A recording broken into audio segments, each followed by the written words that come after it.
chapter 5 in 1 Nephi.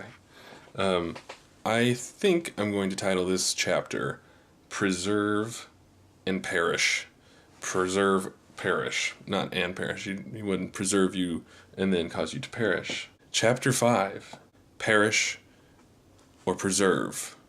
There's about 117 different times that he either uses the word perish or preserve in this chapter. And that's a total lie, but there are many times. We have in verse 2, Sariah supposed that her sons perished. And then she said, and me and you, Lehi, we're going to perish in the wilderness. So she was struggling with her faith at that point, that he was a prophet of God. Then down to verse 4, Lehi comforts her and says, had I not seen the things of God, I'd have perished with my brethren at Jerusalem.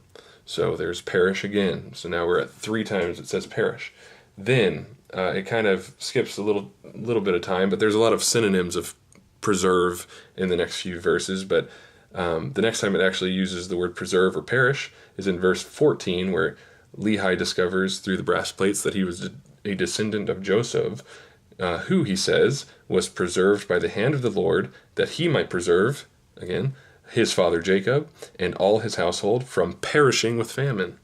Okay, then verse 15, the very next verse, and they were led out of captivity by that same God who had preserved them.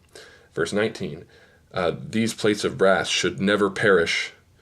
And then Nephi saying, again, in verse 21, that the brass plates were of great worth unto them, because they could preserve the commandments of the Lord unto their children. Then, to sum it all up, we have verse 20, where Nephi says, and it came to pass that thus far I and my father had kept the commandments wherewith the Lord had commanded us. And that's the key. So, no matter how steep the climb, there is absolute and eternal preservation when we choose to keep the commandments of the Lord. Okay, so no matter how hard it is that the task he asks you to do, if you choose to do it, you'll be protected by his divine protection, and you'll have a way prepared for you to do it. So, I don't think any of us will ever be asked to go get something out of Jerusalem's gates from a wicked man and have to kill him in the process.